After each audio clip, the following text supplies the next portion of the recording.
Welcome, everyone, to the SI Media Podcast. I am your host, Jimmy Traina. Thank you for giving it a listen. We have Jim Miller on the show to talk about some things going on at ESPN. Big Washington Post feature on Adam Schefter. We get into that. We discuss the Big Ten looking for a new television deal and what's going to happen with that. We also get into Matthew Berry leaving ESPN. And then we talk about the passing of Tony Sirico from The Sopranos, talk a little bit about Emmy nominations as well. And then Sal Licata joins me following Jim Miller for the Train of Thought segment, where I give you my thoughts on the Derek Jeter upcoming ESPN documentary, which I've seen 5 of the 7 episodes. Talked about the Zach Wilson, what should we call it? Zach Wilson scandal that's going on in New York. And we also do some Sopranos memories as well with Sal in the Train of Thought segment. Before we get to it, very quickly, last week, Brian Windhorst from ESPN was on the SI Media Podcast. 2 weeks ago, Aaron Andrews. 3 weeks ago, Scott Van Pelt. 4 weeks ago, Biz Nasty. If you missed any of those, go into the archives, give them a listen, subscribe to the pod, rate and review. If you review, I'll read it in the Train of Thought segment, which we do on this episode. So stick around with Sal and Train of Thoughts, where we read some Apple reviews. All right. Jim Miller, followed by Train of Thoughts right here on the SI Media Podcast. All right, joining me now, SI Media Podcast regular and man who knows all about HBO and The Sopranos. So with the passing of Tony Sirico, perfect week to have him on. We'll get into some sports media things. And he is author, Origins podcast host, writer, Jim Miller. Jim, how are you? Good. How you doing, man? Doing well. I know you also just did something with Succession as well. What did you do there? You ranked the episodes? Yeah, I did it for Puck, the Hollywood newsletter. I just ranked episode. They did 29 episodes of 3 seasons of Succession. So it's kind of like a Mission Impossible in the sense that it's such a solid show. So by definition, there has to be a 29th and a 28th. But I was glad to see this show was so successful with the Emmy nominations today. We'll get into the Emmy nominations. Where can people find that? You said that's on Puck. Yep. And then where do we stand with the Origins? I'm working on 3 new chapters, and they'll, hopefully be out this year. Okay. You can't tell us the topics yet? No, I'm not allowed. Okay. That's okay. I hope it's fun. We'll do a lot of TV stuff in the back end. Let me just get to a couple of things in the sports media world. We're taping this on Tuesday afternoon. Tuesday morning, the Washington Post dropped a big feature story written by Ben Strauss, who's very good, of the Washington Post on Adam Schefter. And I want to get your take on it, because when I read it, and this is just my own opinion. So if ESPN PR is listening, please don't text me and tell me I'm, this is my opinion. It came across to me where like ESPN and Schefter, and I don't know in tandem, I'm not saying it was plotted out, but I got the vibe they thought, okay, let's do this big Washington Post cover story to sort of rehabilitate the image that's taken a hit over the last several months with some controversies along the way.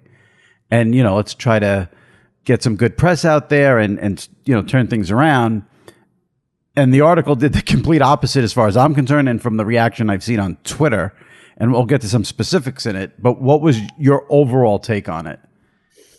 I mean, look, I think Adam, even before some of his difficulties last year, has been in a difficult position because there are people both inside ESPN and outside that are jealous of his access and jealous of his salary.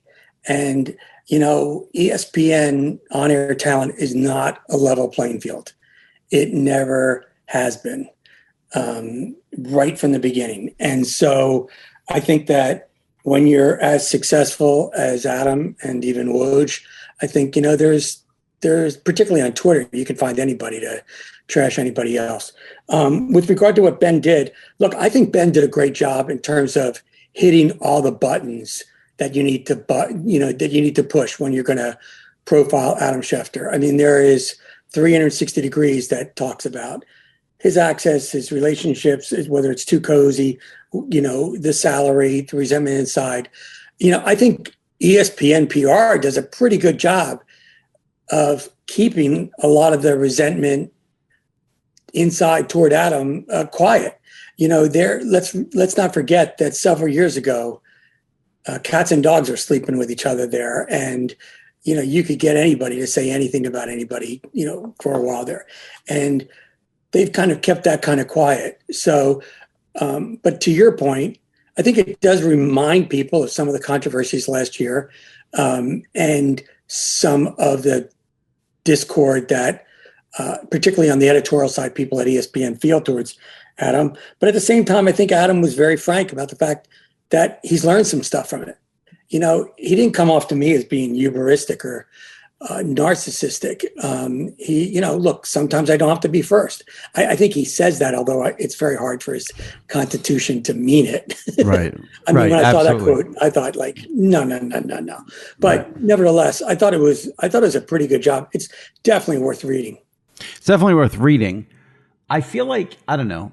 I just feel like maybe there's just a disconnect there between some of the things there's just things I think he'd be better off just not saying and not putting out in public. Now, you can go two ways with that. You could say, okay, well, he's being honest, but I don't think it helps him to put it out there that he spends $16,000 a year in chocolate as gifts for sources and then, writes it off on his taxes. That's not gonna make the NFL fan feel good about you. It's just I would keep that one to yourself, Well, except that, here I'll play devil's advocate. Yeah, go ahead. Because for the NFL fan, I think it's kind of worth the proverbial peek behind the curtain as to how the hell does this guy get this unusual access and what is involved with that? And so I think, I'm not endorsing it, and I probably wouldn't do it if I were in his position. But I think he's basically saying, listen, if you want to have the access that I have, and you want to be the first call or the first text that anybody gives, look, this is some of the shit that you got to do. And right. Sometimes it's utterly profound in terms of having sources and figuring it out, or making sure that you put one and one together before anybody else does. But sometimes it can be as banal as sending chocolates and letting people know that you're thinking about them. Mm-hmm. There are lots of people in Washington who cover the White House or Capitol Hill or whatever, and they may have certain covenants that they have to follow in terms of their news organizations. But don't tell me for a moment that they're not, making nice with their sources. It's just the way the world works. Yeah. The other theme is, Schefter clearly wants everyone to know how hard he works, and he's basically working 24/7. And there's a little anecdote in there about ESPN had asked Chris Mortensen to do a SportsCenter hit, or maybe it was on NFL Live or one of their another show, to do a live hit when some news broke on Christmas Day, and Mort said no, and Schefter says yes, and it's like, okay, but you're making $9 million a year. The fans are not going to pat you on the back because you're working hard, and he seems to really, more than, you mentioned about, he wants to be first on the scoops and all this. He seems like, from that article, he really wants the credit for working hard, but you make $9 million. So I'm not sure you're going to get people just, bowing down to how hard you work to tell me that, there was an NFL trade. No, it's true. On the other hand, ESPN pays him $9 million because they know that even if it's Christmas morning, he's going to come through for them. Right. There's look, I'm not defending the guy. I'm just saying, I don't think any of us, I certainly feel this way about Woj, and it's true with Adam. I don't think any of us can really imagine what it's like to be in one of those two roles. It's ridiculous. You can't take your dog for a walk without bringing one of your two phones. You can't do anything. It's unrelenting. And I'm not saying that, they're underpaid at $9 million, but it is, if he from time to time talks about how hard he works, it's only because, I think he wants to convey the fact that this is a nonstop 24/7 operation. But you're right. Nobody should feel sorry for him. Yeah. I need to thank you because you're giving me a natural way to plug last week's SI Media podcast. In case anybody missed it, I had Brian Windhorst on, and I asked him, the very last question of the podcast, I asked him if he feels competitive with Woj and Shams, and he's like, I would never want to do what they do just in terms of they're on call 24/7. So you just made that point as well with Schefter. Let me move on to another piece of ESPN business. I was shocked on Monday when the news came down that Matthew Berry was leaving ESPN. You hear the name, you hear the words fantasy football. The first person you think of is Matthew Berry, built just a massive career out of fantasy football with ESPN. And even when someone's at a place for a long time, you can never be surprised if they want to move on, try something different. I was shocked. The announcement came down Monday that he was leaving. And then on Tuesday, Andrew Marchand in the New York Post, I was even more shocked, reported that NBC was the favorite to get Berry. I had assumed after the news broke on Monday it would be DraftKings or FanDuel because they both are in the fantasy business and seem to have empty pockets or unlimited pockets, deep pockets, whatever the expression is that I'm messing up. So I was doubly shocked to see NBC. What did you think? What do you think of the whole Matthew Berry saga?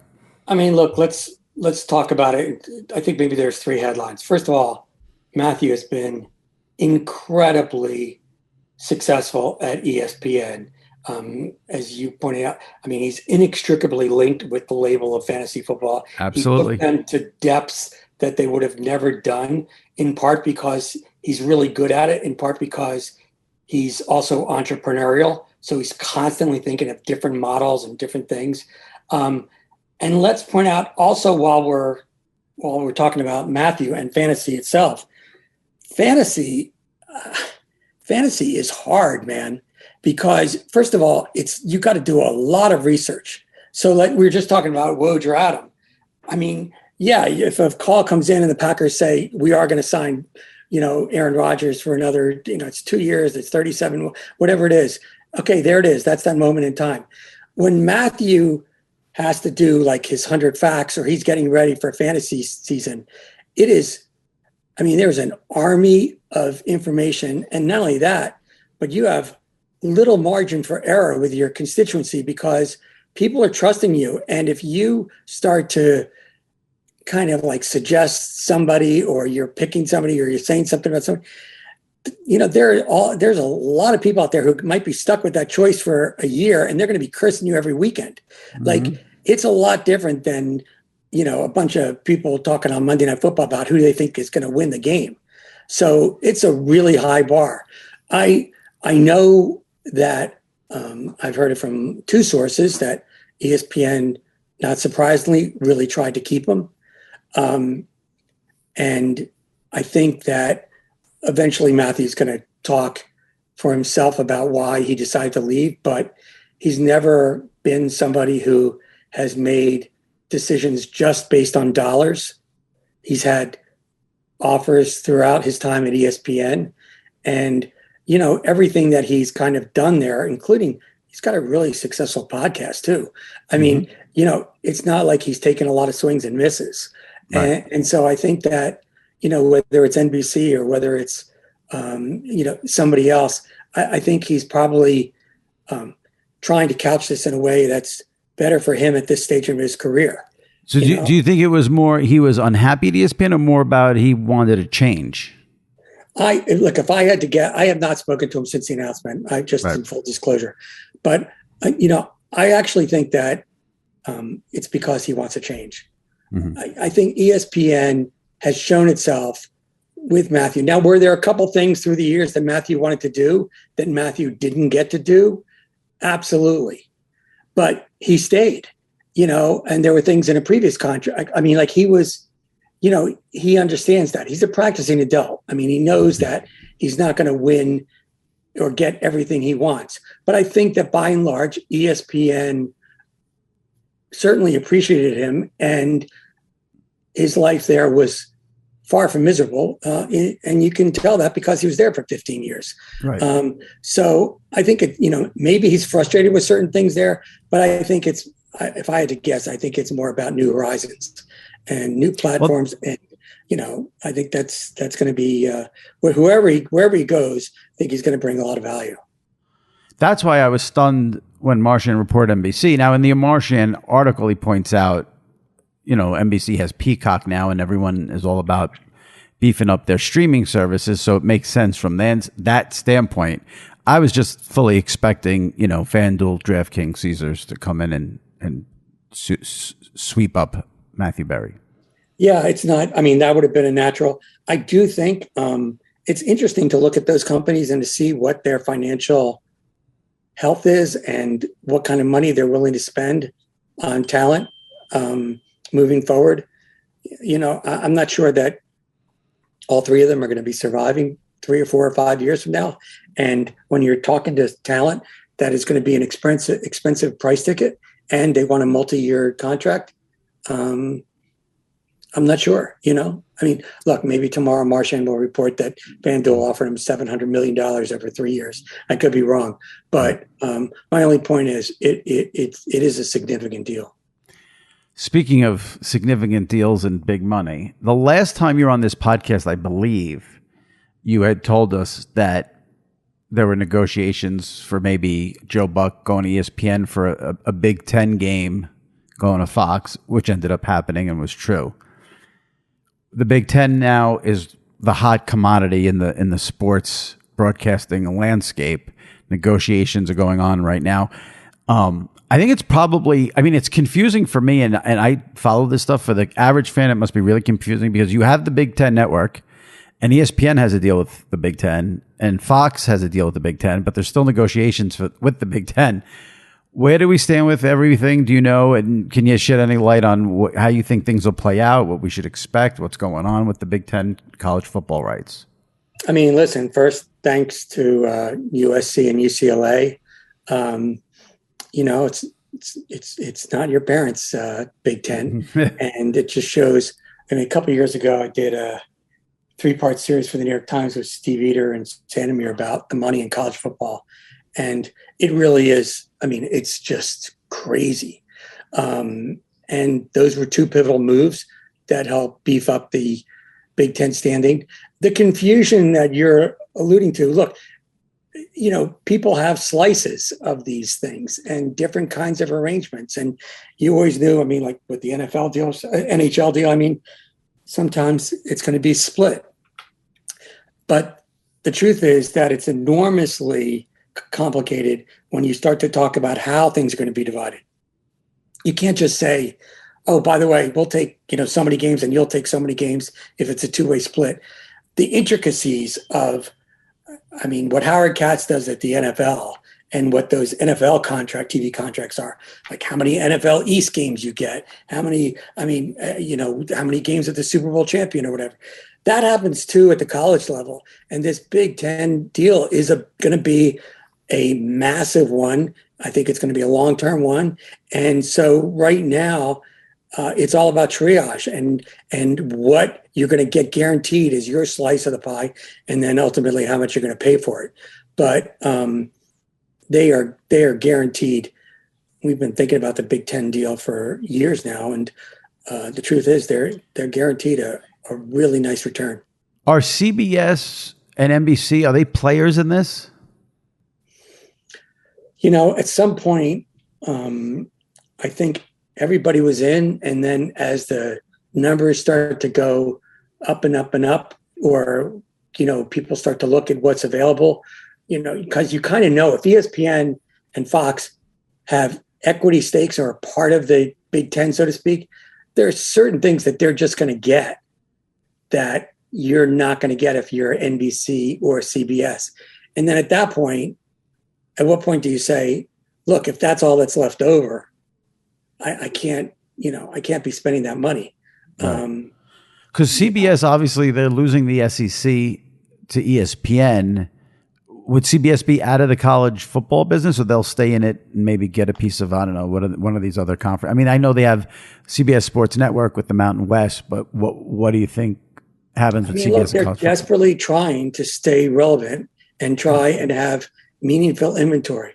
The problem is that the stuff going on, and it's big stuff going on at the parent company, the valuation of Paramount. I don't know if Tony Romo's deal would have been done now. I don't know if, we're talking about a significant decrease in the market cap. And so, I think that management at Paramount has a lot more things to worry about than whether or not CBS Sports is going to, have the kind of inventory that they have, that they used to have in college football. I mean, that is an absolutely wild statement by you that you don't know if the Romo deal gets done today, given the current climate at Paramount, because the Romo deal is what set every other domino in motion in terms of Aikman and Buck and Michaels and Herbstreit and Tom Brady ultimately. Absolutely. It had such deep repercussions. And by the way, it's north of $100 million. So we're talking about, a significant outlay of money. And if you were a Viacom or Paramount shareholder now, if they did that deal today, I think there'd be pitchforks at the next meeting, because it's like, wait a second, hold on. We start with the premise that most studies say there's really not a vast disparity between ratings if there's one person announcing or not.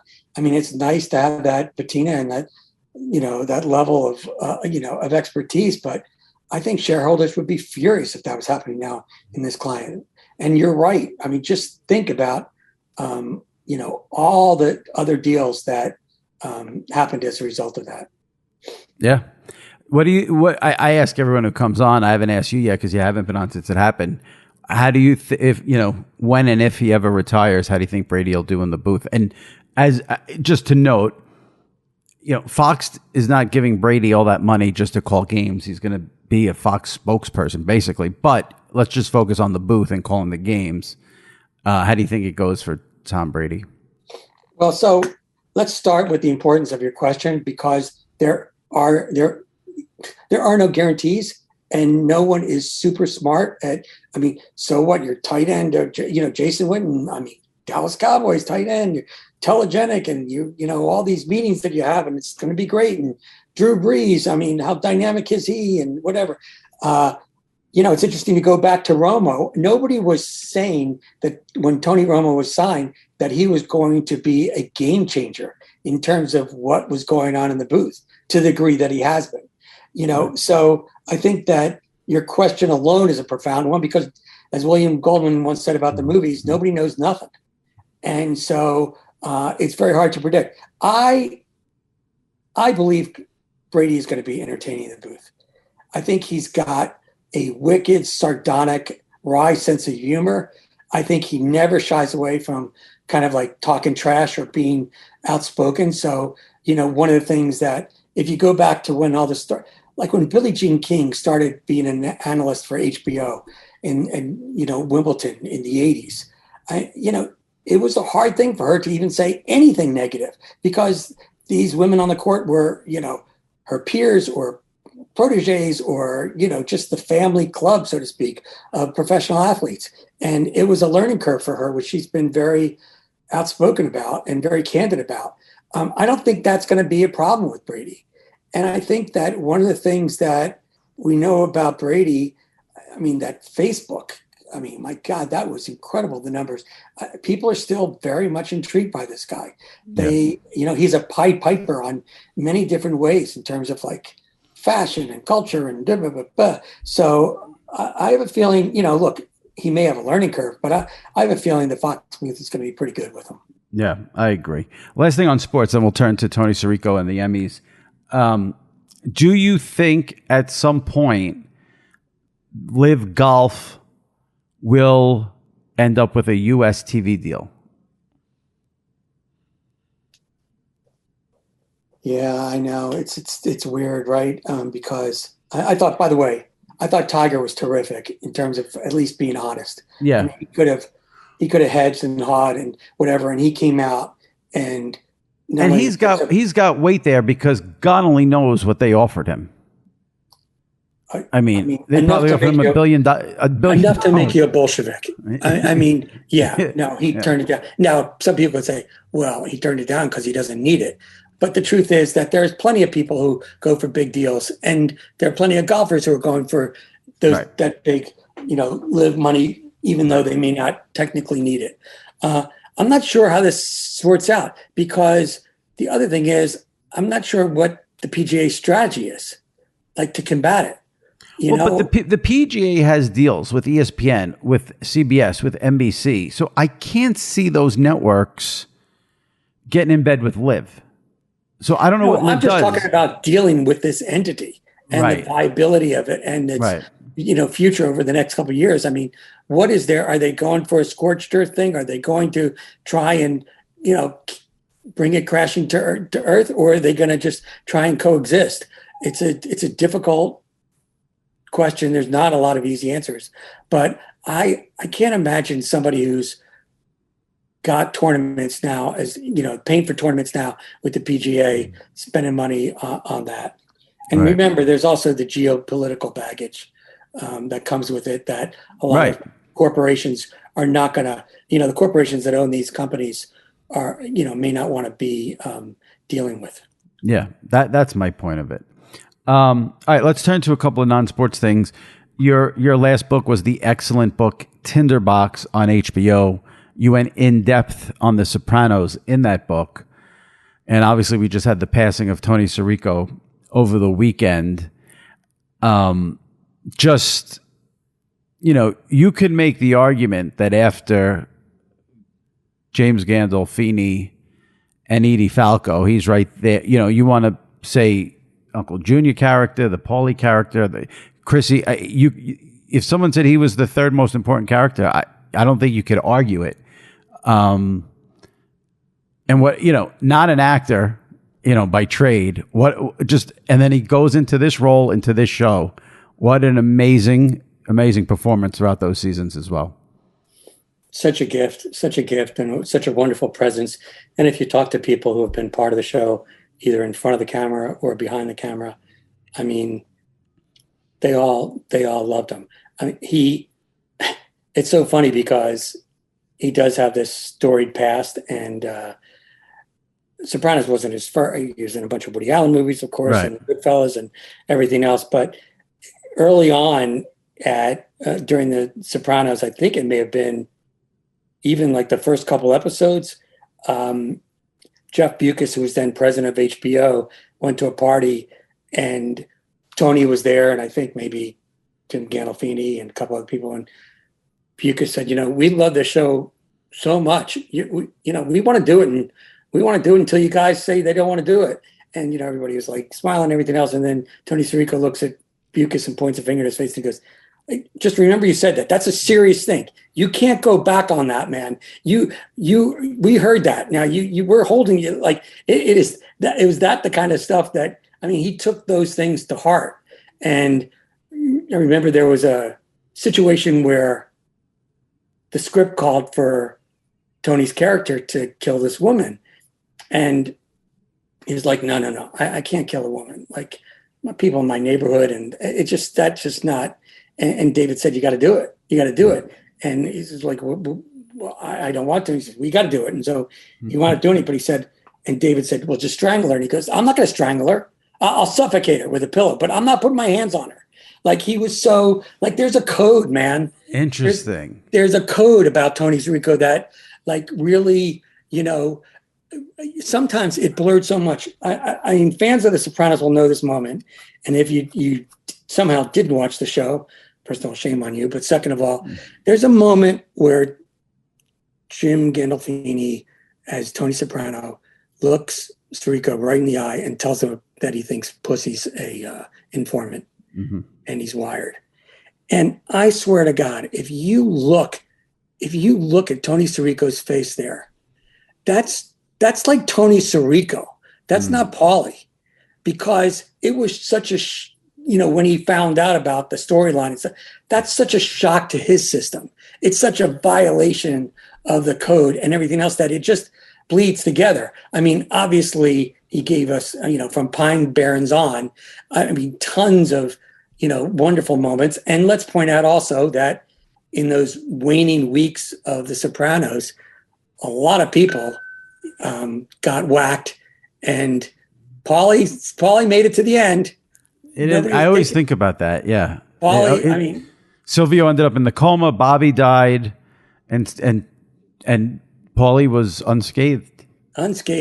And, I just think that there's something elegant about that. And there must be something in David Chase's mind, because obviously he could do whatever he wanted. But I think he was, I think number 3 is a little tough for me, because I think that, Carmela and and obviously Lorraine's character. You know what? I forgot about Dr. Melfi. Obviously, Dr. yeah. Melfi.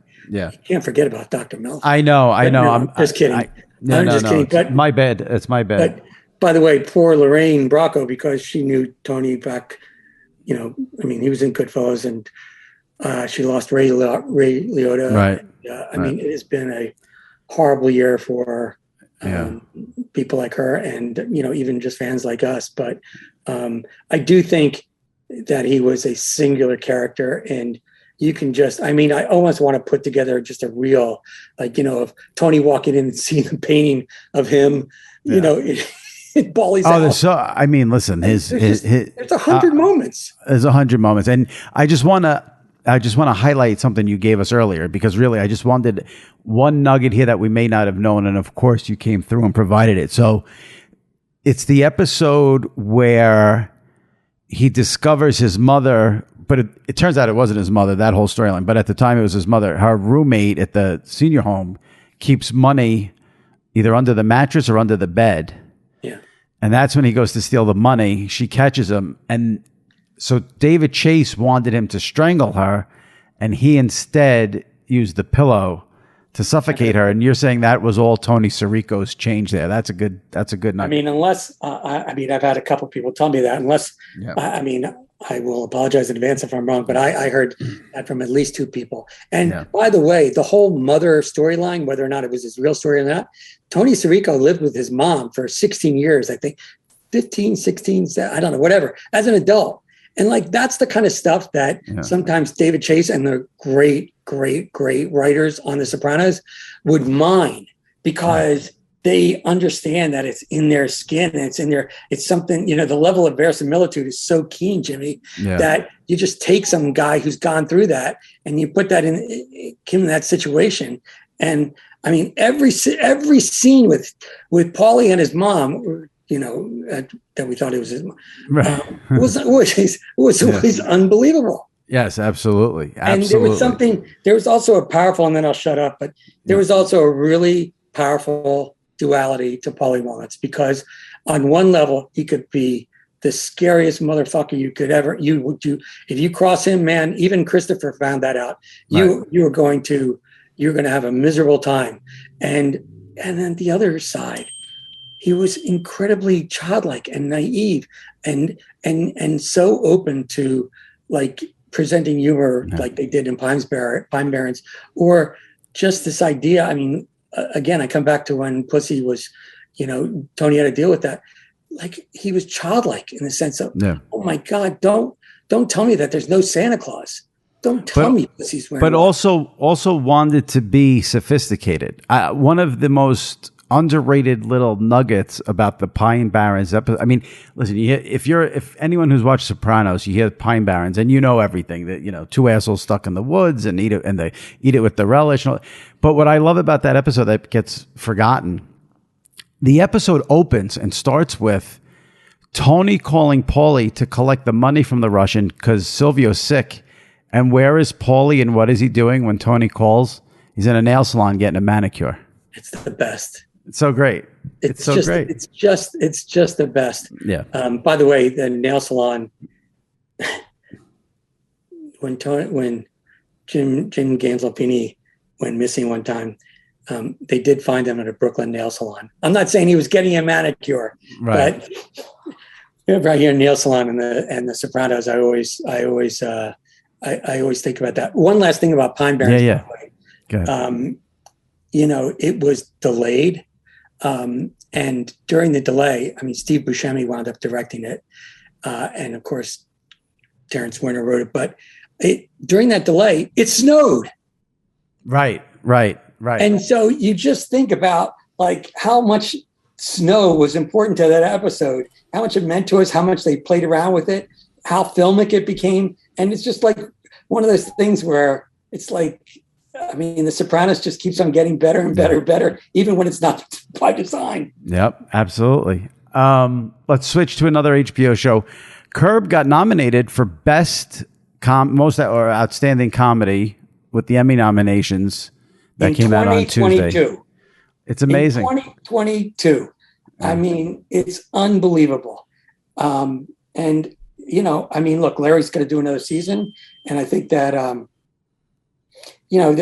I always, like if I'm giving a talk or something and during Q&A, people say, well, why is he still doing it? Last season wasn't as good as well, first of all, you can't, I mean, some of these Curb seasons are just so off the wall, terrific and amazing, and now legendary that you can't compare it. But Right. I think that, the fact that they got nominated shows that, at least within the Academy, I think that, Curb still brings it, in part because Larry's still there. They've been able to keep Susie there. It's like, the problem is people compare Curb to Curb. If you compare it to anything else on TV, it's vastly superior. So just enjoy whatever episodes you get at this point. Do you know? How can you compare it to like the Baby's Doll or Palestinian Chicken or whatever? Right, It's like right. not ever. I mean, you could do that with any show there is. Right. And I just think that every day, Larry does something on that show that is just hilarious, and you won't see any place else. It's interesting to see, though, that Jeff Schaffer has bought into a longer episode time. I mean, HBO is never going to tell them what to do, Right. but you got like 33, 34, 35-minute shows. And sometimes people think, oh, it's too long or whatever. But, there's never going to be a time when Curb's on and I'm not going to want to watch it. 100%. Same way with me. And I don't care. The episodes can be, yeah, I noticed some of those were getting 35, 40 minutes. Like you said, it was great. Has production started yet on the next season or not yet? I don't believe so. Okay. At least I haven't heard. Give me, now the Emmy nominations came out, to me, unless you watch a vast amount of shows, it's hard for you to come in and swoop in and say, this should have been nominated, this should be, so I don't want to act like I know what I'm talking about. The only thing I would say, just to keep it on a sports level, I know Winning Time was very controversial, but John C. Reilly was excellent in there. I thought maybe he would have gotten a nomination. He did not. Do you want to just point out any snubs before we wrap it up that came to the top? Will Ferrell's enjoying that. No, I'm just kidding. Look, I think that when you go over, by the way, some of the categories have 7 or 8 now nominees, right? They changed that. Yeah. Before it used to be, hard 5. So I think that when you go through the list of nominations, you start to realize, oh my gosh, I mean, look at how many actors from Succession got nominated. Look how many, I think you start to realize that there's a lot of great stuff out there. I do think, just because I just finished this HBO book, I think HBO got like 140 or something ridiculous nominations. And I think that at least David Zaslav can take a deep breath. I mean, he's got huge financial problems at the company, but he can take a deep breath knowing that, Casey Silver and his team are still protecting the HBO brand in terms of quality. Yeah. And, they got a lot to be proud of. I'm obviously there are a lot of nominations from all different places, but while I have my HBO hat on for a second, I think that's a really important thing given what's going on with the streaming wars. Yeah. I wish they did the nominations a little different. Like I don't like SNL people being in there with people from sitcoms for best, lead actor or support. Like I don't understand that, but I guess it's complicated, and they've made a lot of rule changes, and also they're trying to streamline the telecast and stuff. So you don't really know, but there's a lot of tight categories for people who care about this stuff. Oh, absolutely. Yeah. I mean, that's the thing. It looks like they get the right nominees, but then there's always people still snubbed. It's like there's just not enough and there's so much content. There's so many shows when you throw in the streaming, and it's crazy. But you also realize that there's cannibalization then that happens in these categories. Right. When I did my 20th anniversary of Almost Famous, I reminded Kate Hudson that when she was nominated, Frances McDormand was also nominated for the movie for Best Support. And, I think that in all honesty, they probably, not cancel each other out, but I don't think, I don't think that helped Kate's chances or Frances's chances for that. And you look at Succession now, I mean, Succession could wind up not winning in a couple of these acting categories because the competition is fierce between, the show stars. So Right. you got to look at that too. All right. Well, I appreciate you coming on. If you have not checked out Tinderbox, the book on HBO, I highly recommend it. It was really excellent. Everyone I talked to who's read it loved it. So the book is Tinderbox. Jim's got the Origins podcast. He's got the rankings of the Succession episodes, and I love the HBO. I think my favorite thing you'll ever do is the SNL book. That's still my favorite thing. Well, thank you. We're coming up on 50 years. Pretty crazy. Soon. Oh my God, that's crazy. What year did SNL start? 70 what? 75. And Lauren is still there. And holy cow, 50 years coming up. Yeah, so it's will you do anything with the book for the 50th anniversary? Yeah, I think did it for the 40th. There was a 40th anniversary edition, and of course, it's all got to do it for 50. I would love to. Let's face it, past 10 years of SNL. I mean, Pete Davidson alone could have his own chapter. Talk about surprise departures. He's enjoying his life right now, that's for sure. I just saw they just released the trailer yesterday for the next season of The Kardashians, and the trailer ends with Kim asking Pete to join her in the shower. So I think he's doing fine without SNL right now. Yeah, it's the Lord's work. He's suffering through it. Exactly.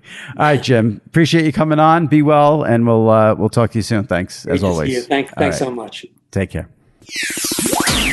All right, joining me now, as he does every week for this segment, we call it Train of Thoughts. I bring in my buddy from WFAN Radio and SNY TV in New York, Sal Licata. Sal, how are you? Good. I'm enjoying the summer. How are you? How are you?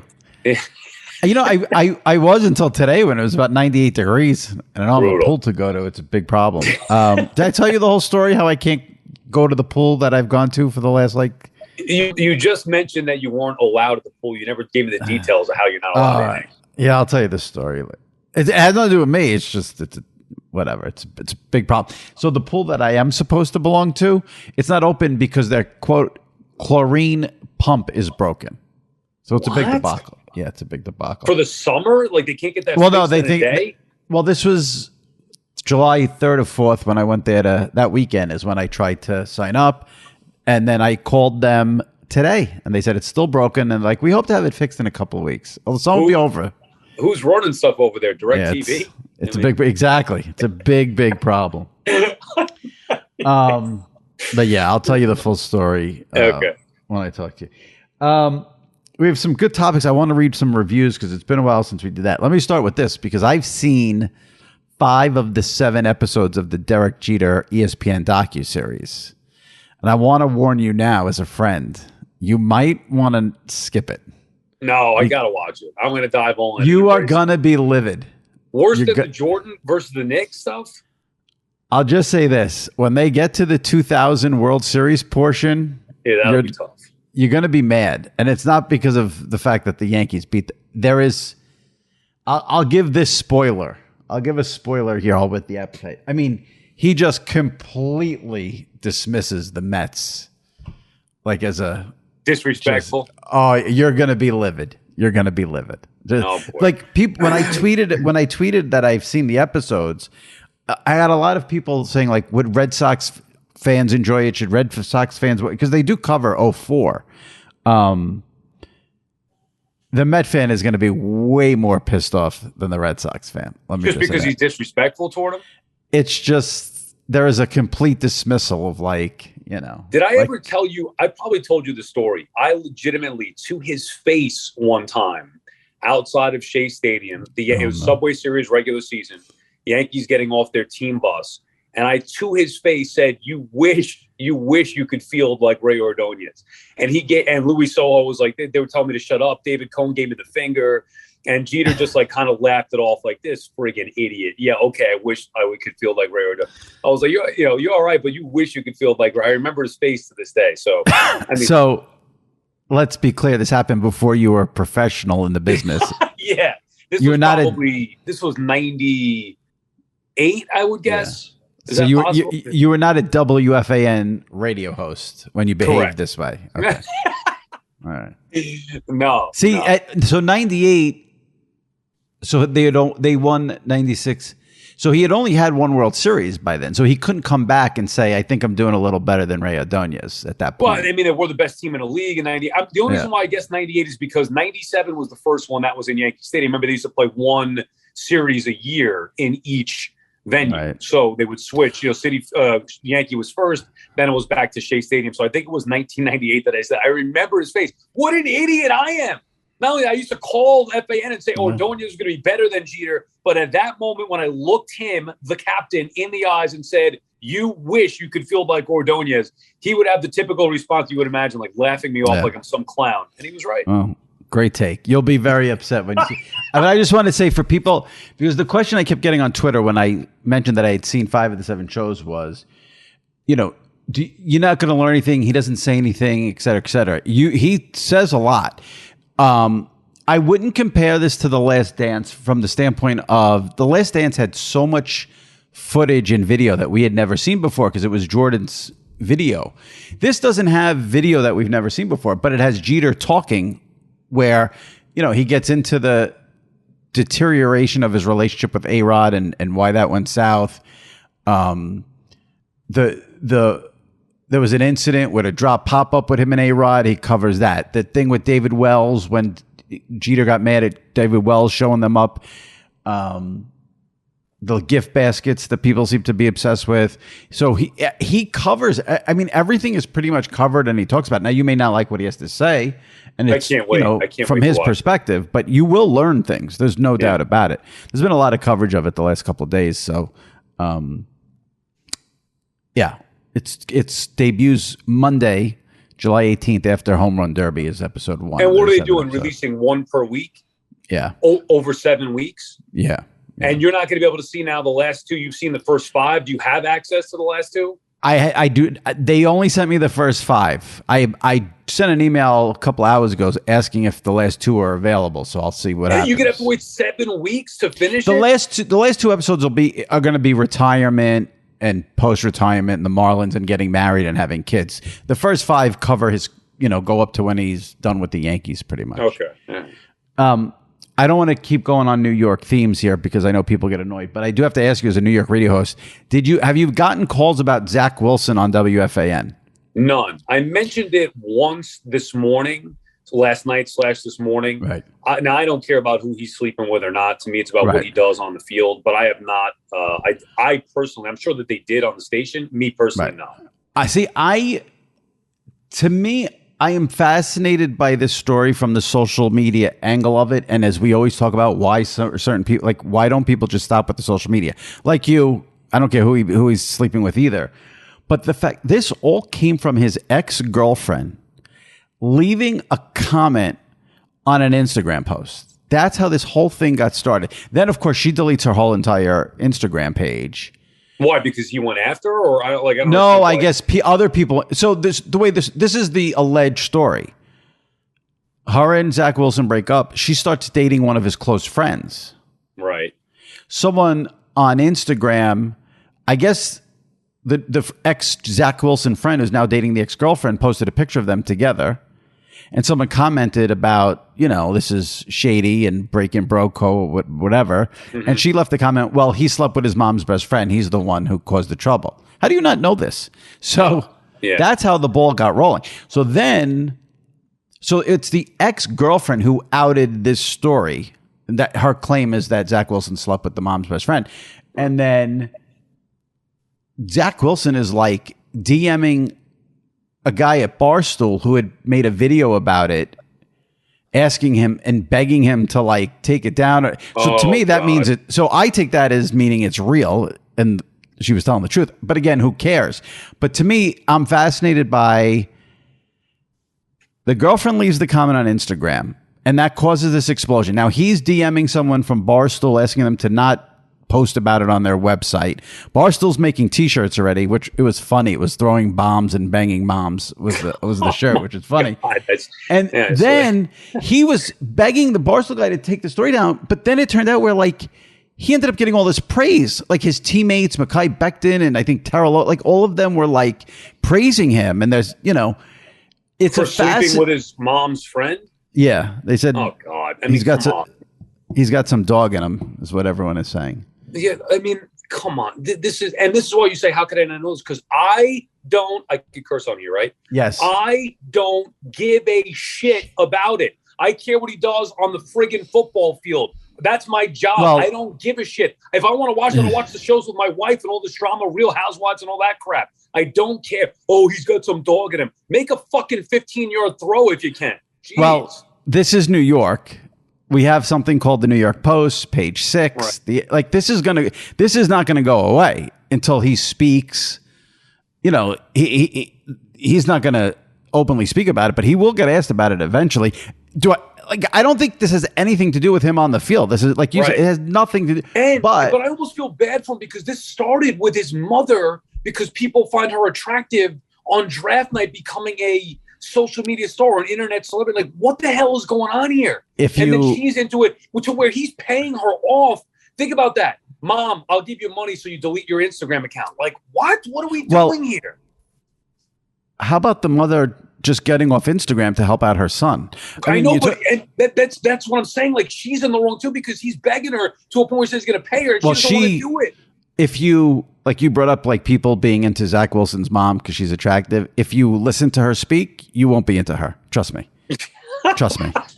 By the way, the other thing is, and I know this is a totally different story, but like just on a you and I being friends level, how the hell do you get to a point where you sleep with your mom's friend? I don't think we can get into that aspect of this story. Like what is going on? Because listen, the guy's a quarterback in the NFL, making all this money. Still, doesn't that say something about this situation? My God, that is just like.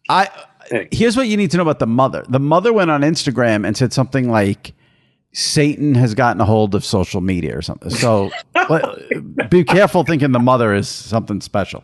All right.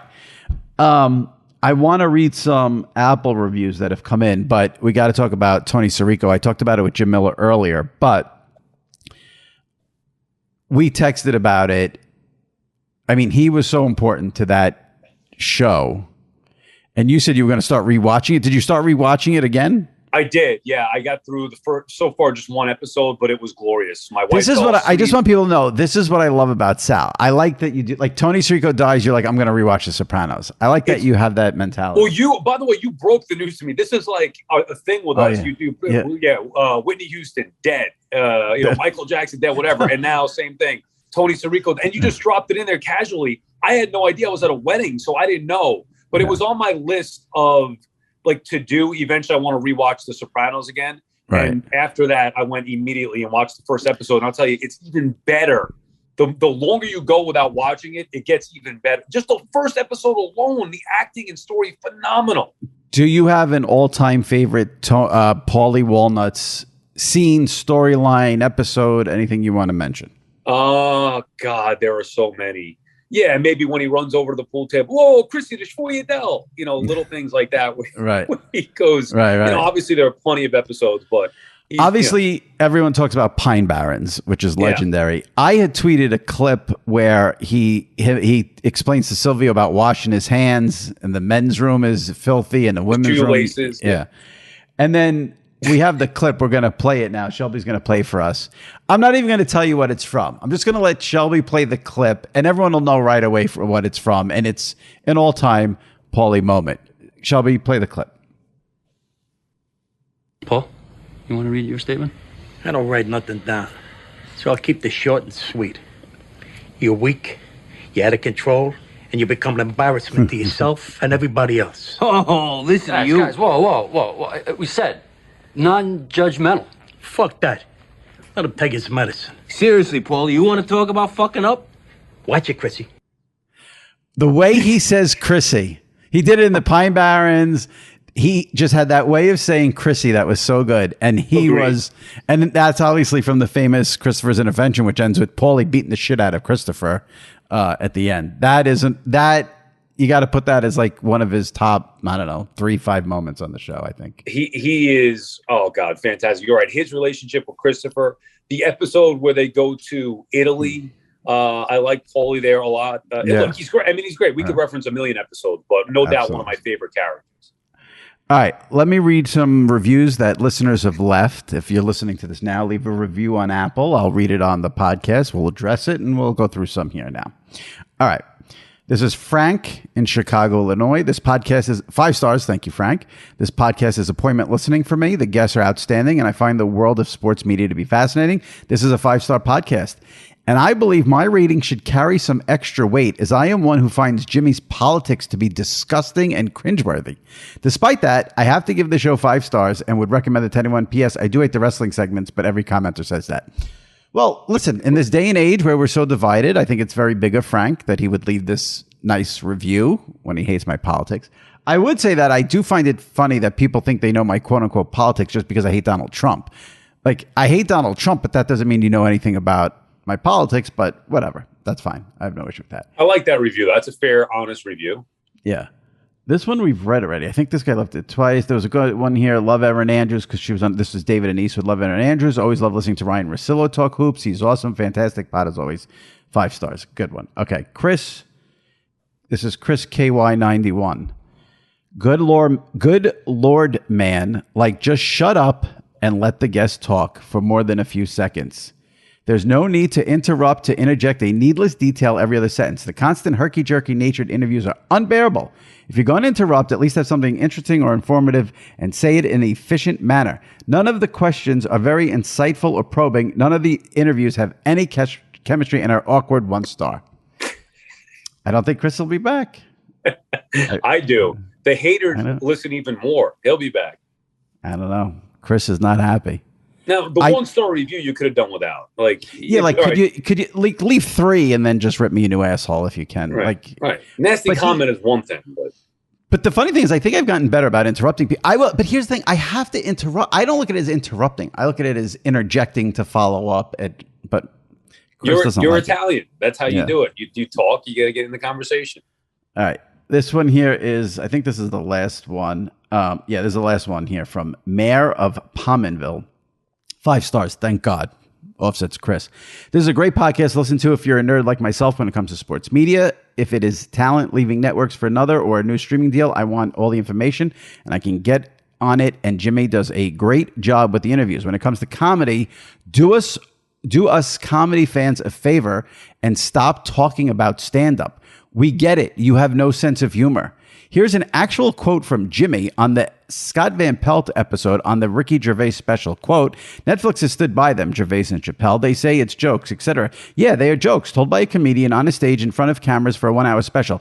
Ricky Gervais makes millions to tell jokes. That means no topic is off limits. Please stop talking about comedy. Train of Thought segment is also pretty good. I enjoy Sal's commentary because he is a Wish.com version of Chris Russo with his accent and opinion about how things are better back in the day, like his opinions on how many streaming services we need to watch baseball. Keep up the good work and stop talking about comedy. Now, I think you would take the Chris Russo thing as a compliment.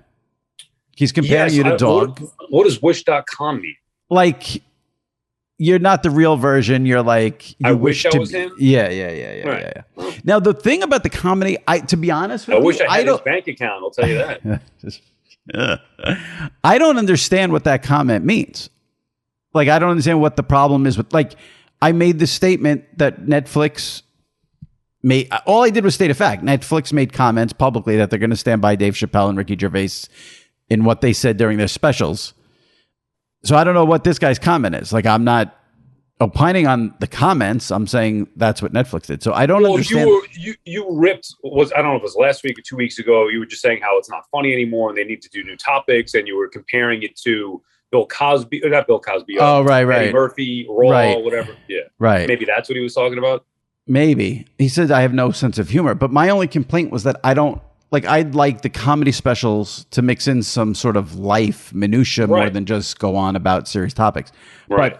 But if he wants to leave another 5-star review and clear up, what he meant, I would love to know more because I don't know what it means. I would assume it was that you were crapping on all the current guys who do, or acts who do it because they're talking about the politics and whatever, the and I don't have an issue with it. I have an issue with it when it's the entire special. That was my only point. But maybe I shouldn't talk about comedy like he said. I don't know. All right, Sal, appreciate you. I know you have a big week with the Mets playing the Braves. And I'm on vacation next week, so don't miss me too much. Sal's going to Sesame Street, so we'll have some good stories. Sesame Place. Yeah. We'll have you been to Sesame Place? Are you out of your mind? I already got my. Well, you have 2 nieces. I'm assuming. Yeah, I don't. Whenever the trips came up, Sesame Place, Hershey, all that, that was where I drew the line. I already bought my Oscar the Grouch shirt that I will be wearing when we. How fitting!